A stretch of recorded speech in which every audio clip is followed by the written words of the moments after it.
Kan, it shows that kita belajar bahasa di awal kehidupan kita melalui persekitaran. Bahasa apa yang digunakan di sekeliling kita. Tengok macam Desiree cakap lah, bila di rumah tidak selalu menggunakan bahasa Melayu, jadi lebih susah kan. Susah sampailah betul-betul belajar dari secara formal.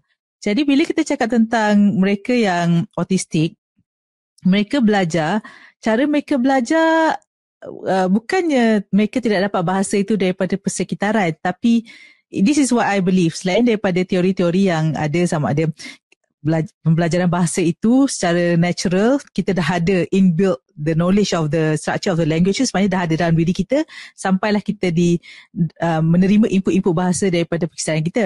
Tapi kalau autistik ni kan, mereka lebih mudah untuk connect dengan gadget, lebih mudah connect bila tengok TV, tengok YouTube, dan all these resources kan, YouTube selalunya dia punya sumber dalam bahasa Inggeris.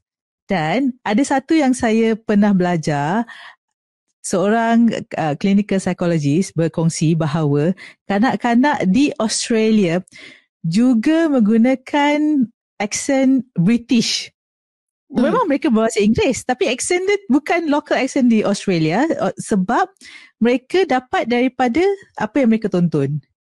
Sama juga di Malaysia. Thomas the Tank Engine ke Peppa Pig ke Yeah. And lagi satu, ramai kanak-kanak di Indonesia sekarang bercakap bahasa Melayu dengan aksen Malaysia sebab mereka menonton Upin dan Ipin. Interesting. Jadi kan ada kadang-kadang kita dengar juga ada anak-anak di Malaysia yang bercakap berbunyi macam Indonesian sebab pembantu rumah dari Indonesia.